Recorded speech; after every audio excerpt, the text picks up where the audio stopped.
기원하옵나이다. 아멘.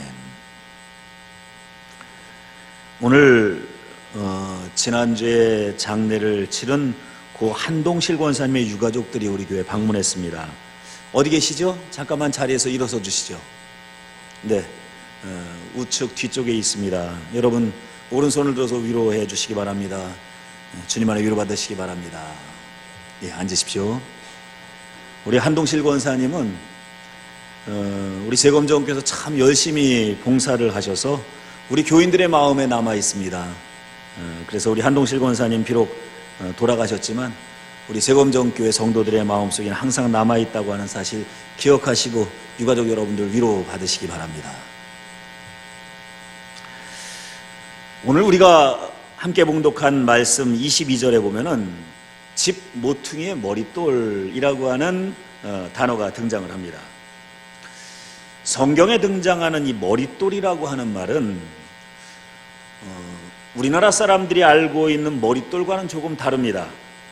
우리나라 사람들은 건물이 완공이 되면은 건물 한쪽 귀퉁이에 준공 연월일과 건축물에 대한 중요 사항을 기재하여서 돌을 하나 끼워 놓는데 이것을 머릿돌이라고 하지 않습니까?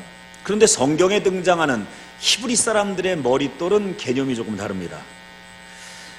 히브리 사람들은 한쪽 벽면과 다른 쪽 벽면이 만나는데 놓이는 돌을 머릿돌이라고 합니다. 또 다른 말로 모퉁이돌이라고도 합니다. 그러니까 한쪽 모퉁이에 놓이는 돌이라고 하는 거죠.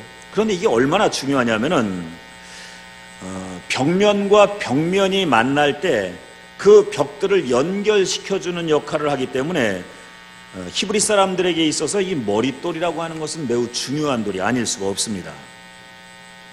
오늘 우리가 읽은 말씀 가운데 보니 건축자에게 버려진 돌이 후에 모퉁이돌이 되었다라는 말씀이 기록되어 있는 것을 보게 됩니다.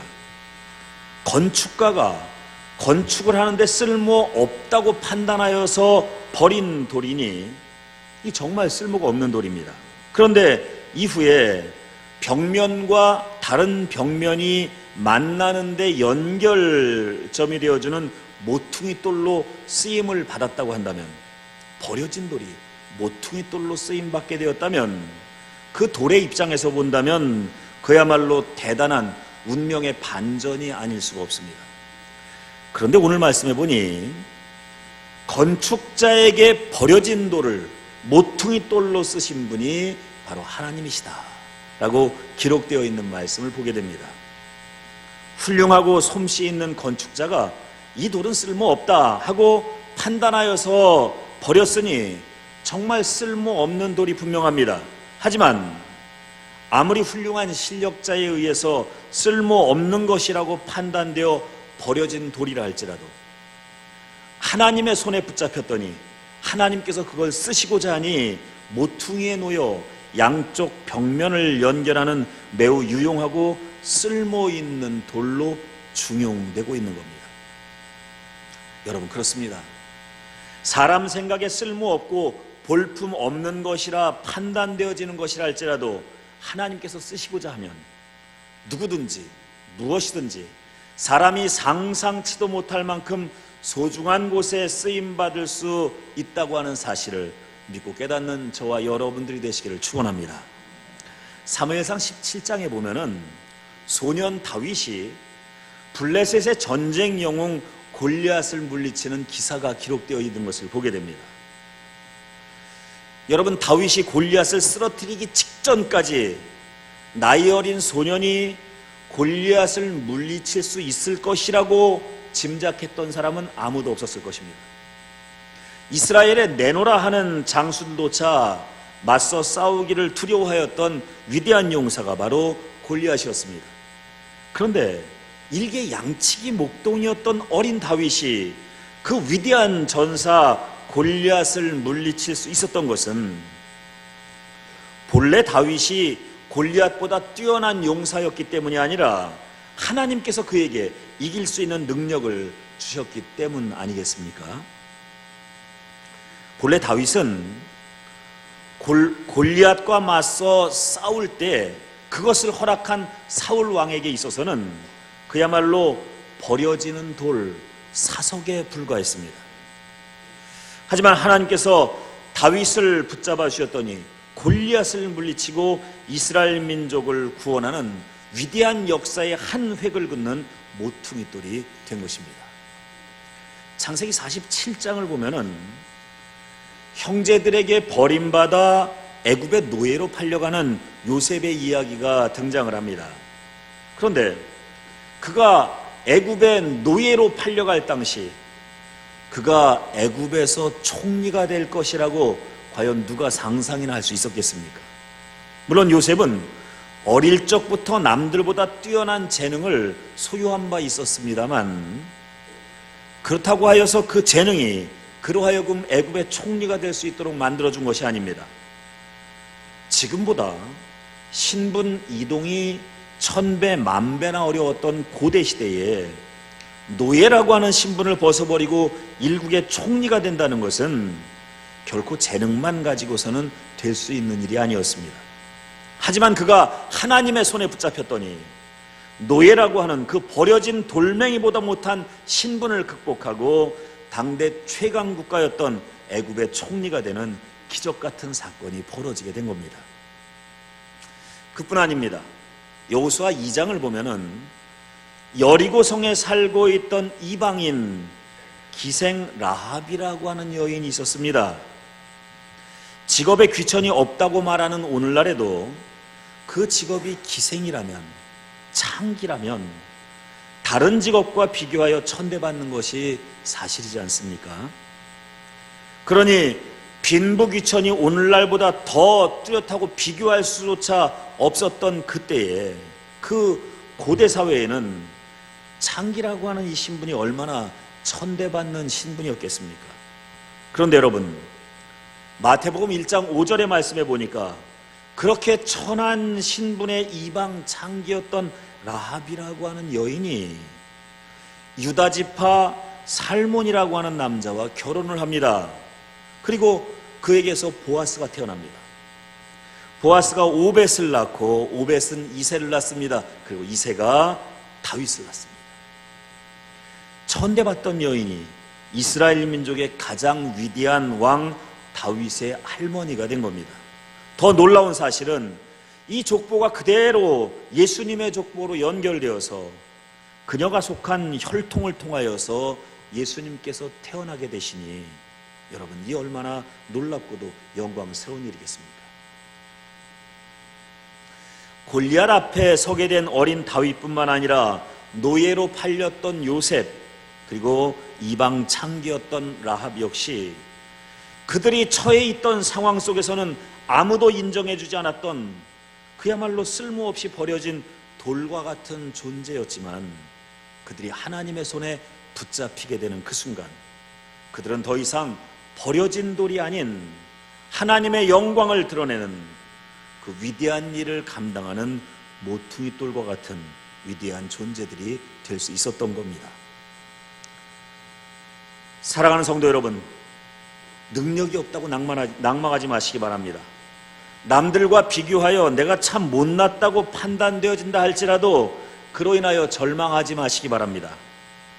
하던 사업이 실패했거나 지금 살아가는 삶이 어렵거나 혹 육신이 건강하지 못하다 하여 좌절하지 마시기 바랍니다.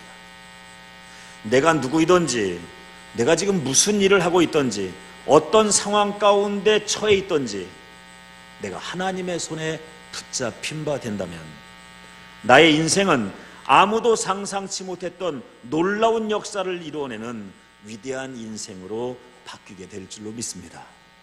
바로 그런 이유로 인하여 우리는 함부로 또한 다른 사람을 판단하거나 비하해서도 안 됩니다. 왜냐하면 우리가 함부로 손가락질하고 비하하고 별거 아닐 것이라고 판단했던 그 사람이 어느 날 하나님의 손에 붙잡혀서 누구보다도 귀하게 쓰임받는 모퉁이 돌과 같은 존재가 될지 모르기 때문입니다.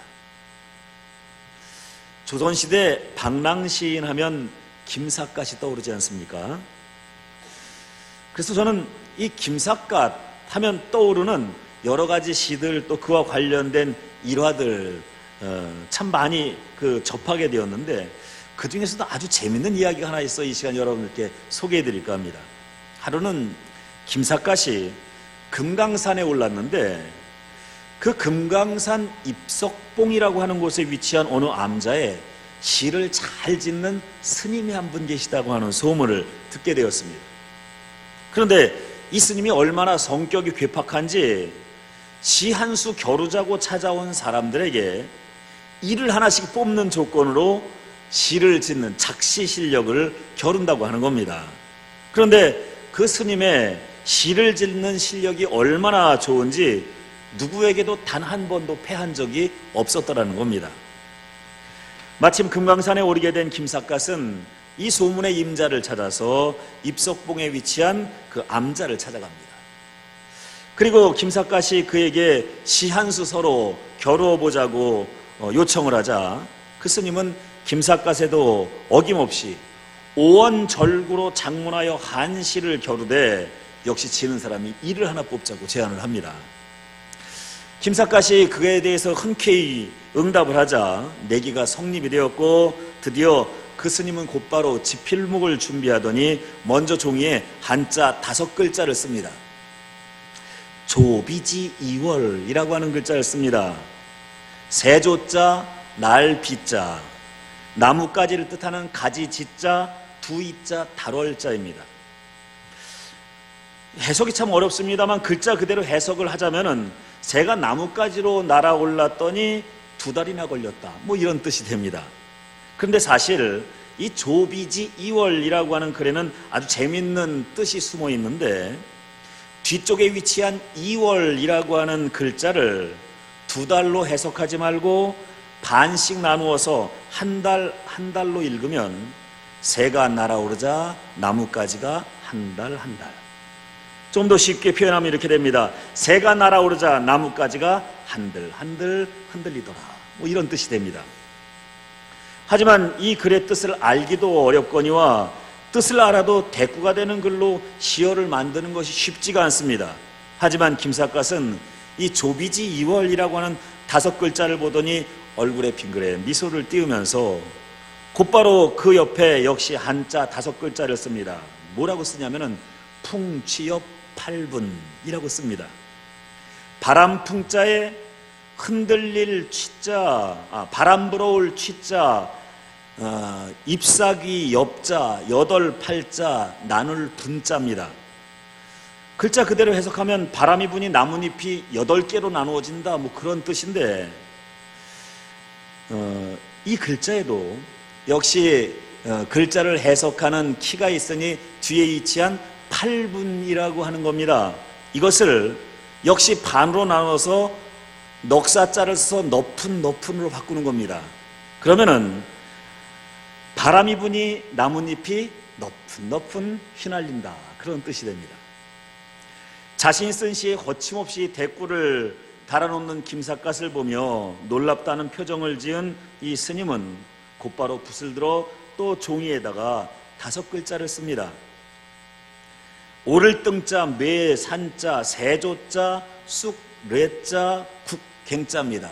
등산조래갱이라고 있는데 글자 그대로 해석을 하면 산에 오르니 새하고 쑥하고 국이 있더라, 뭐 그런 말이 되는데 말이 되질 않습니다.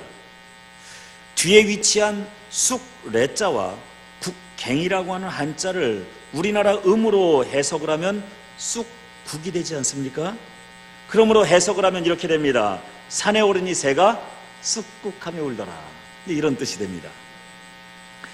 이 글을 본 김삿갓은 전혀 머뭇거림 없이 그 옆에다 또 대꾸를 답니다. 뭐라고 쓰냐면 임해어 초병, 이말임자, 바다해자, 물고기 어자, 그리고 풀초자, 떡병자입니다.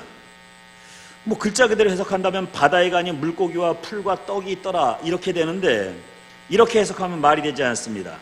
앞문장과 같이 뒤에 위치한 풀초자와 떡병자의 한자를 우리나라 음으로 해석하면 풀과 떡이 되지 않습니까? 그러니 이 구절을 해석하면 이렇게 됩니다. 바다에 가니 물고기가 풀떡하며 뛰어오르더라. 그래서 이 4개의 문장을 연결하여 해석하면 이렇게 됩니다. 조비지 이월, 새가 날아오르니 나뭇가지가 한들 흔들리고 풍치어 밟은 바람이 불어오니 잎사귀가 높은 휘날리네. 등산 조래갱 산에 오르니 산새가 쑥꾹하며 울고 바다에 가니 임해어 초병 바다에 가니 물고기가 풀떡하며 뛰어오르더라. 뭐 이런 시가 됩니다. 재밌지 않습니까? 우리 선조들의 여유와 풍류를 느낄 수 있는 재미있는 이야기와 시가 아닐 수가 없습니다. 자, 그런데 여러분 한번 생각해 보시기 바랍니다.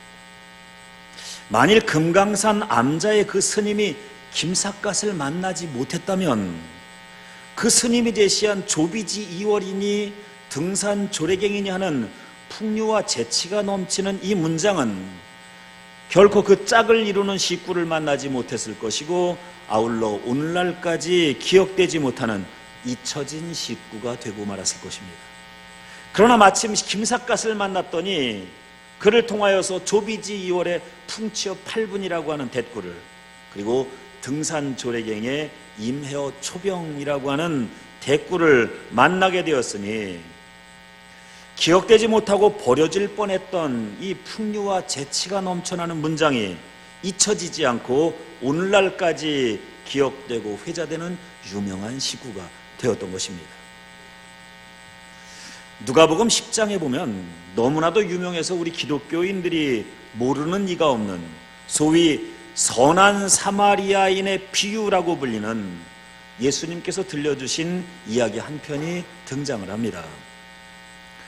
그런데 여러분, 이 선한 사마리아인의 비유가 어떻게 탄생하게 되었느냐 하면은, 하루는 예수님께서 하나님의 말씀을 전하시는데 이때 예수님의 말씀을 듣고 있던 군중들 중 어떤 율법사 하나가 벌떡 일어나더니 예수님께 이런 질문을 던집니다. 예수님, 내가 무엇을 하여야, 어떻게 하여야 영생을 얻을 수 있겠습니까?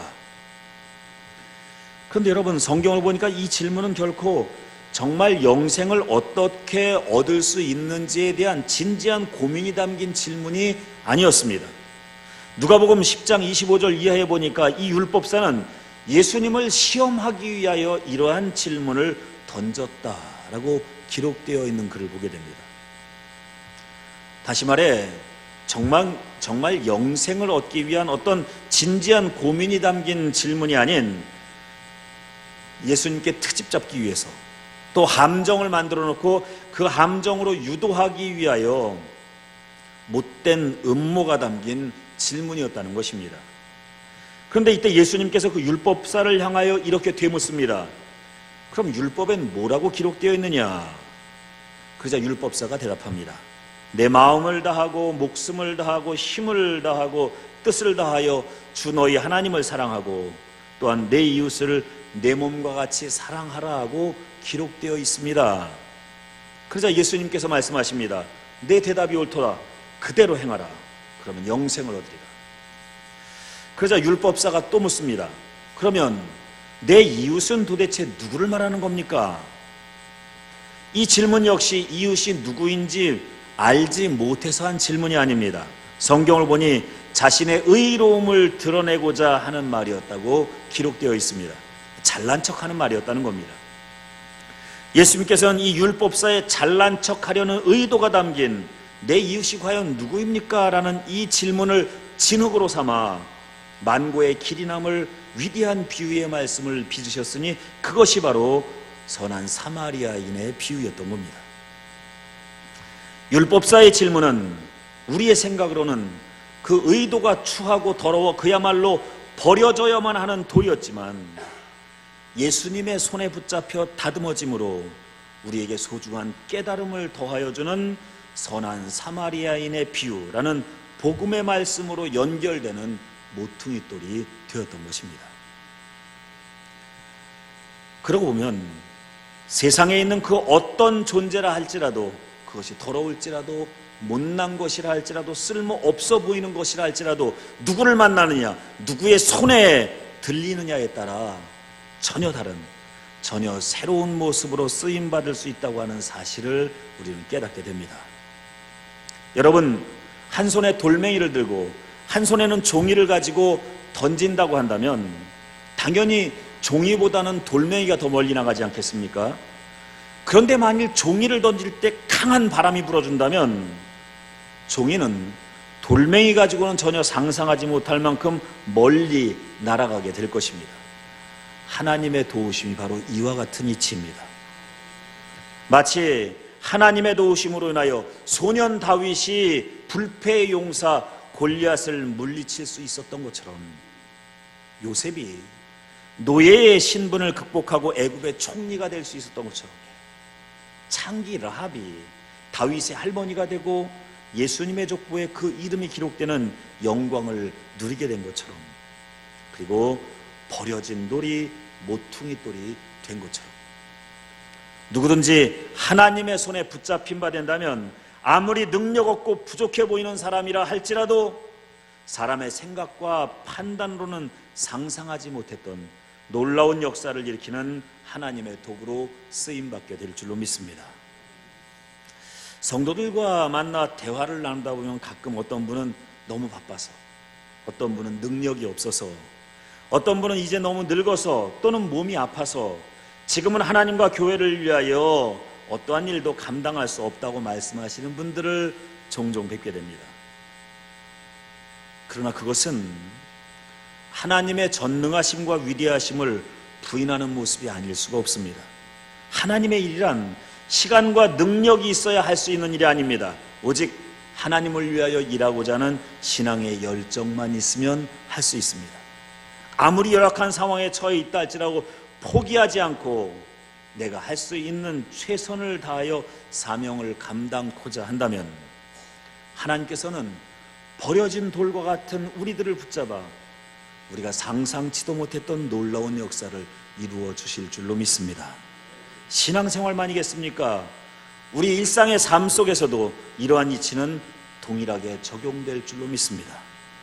우리가 세상을 살아가면서 이루고 싶었던 꿈과 비전들, 나의 힘만으로는 해결하기 어려워서 포기했던 일들, 또 실패했던 일들, 우리가 하나님의 도우심을 힘입는다면 결코 이루지 못할 일도, 해결하지 못할 일도, 해내지 못할 일도 없다고 하는 사실을 믿으시기를 축원합니다.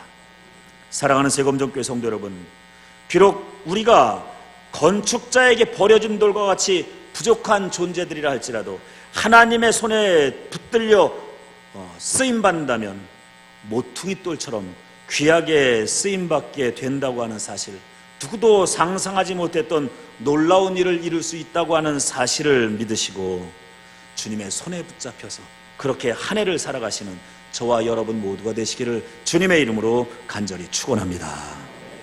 기도하시겠습니다.